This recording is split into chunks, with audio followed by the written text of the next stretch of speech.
Bonjour, Oussama Kinesi pour vous présenter la méthode Kinesi. Aujourd'hui, on va essayer de comprendre pourquoi la perception du temps se dilate quand on est dans une situation de stress. Alors, on a vu dans les vidéos précédentes qu'un stimulus menaçant amenait un certain type de réponse et que ça pouvait s'accompagner de perturbations motrices et de perturbations sensorielles. Dans cette vidéo, on va voir le troisième volet des perturbations induites par une situation stressante, à savoir les perturbations cognitives. Alors la première chose qu'il faut savoir, c'est que ces perturbations cognitives sont comprises en tant qu'il y a une hypoxie cérébrale, donc un apport en oxygène faible, qui fait suite à une vasoconstriction due au rush d'adrénaline. Et ça amène une suspension partielle du fonctionnement du néocortex.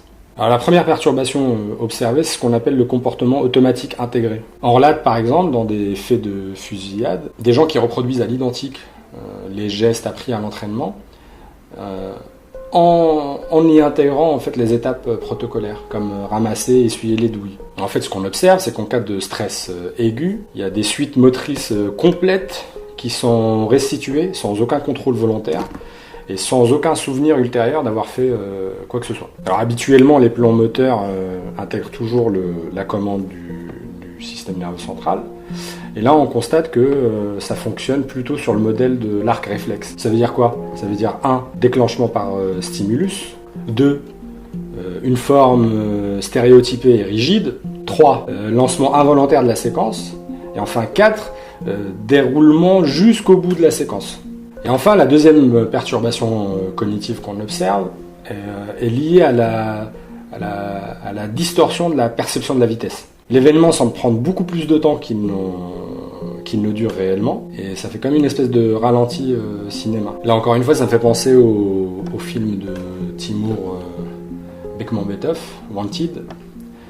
En fait, on a une impression de dilatation du temps et que tout se ralentit. Ça fait un peu aussi comme Matrix des frères Wachowski. Alors pourquoi cette impression de dilatation du temps? Parce qu'en situation normale, le cerveau n'a pas l'habitude de traiter toutes les informations qu'il percute.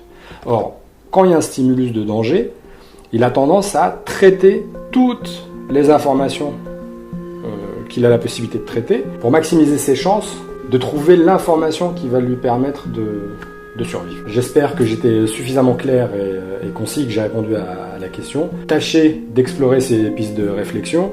Si vous voulez développer, n'hésitez pas à me poser des questions en commentaire. N'hésitez pas à étudier la suite des vidéos et surtout n'hésitez pas à venir me voir. À bientôt.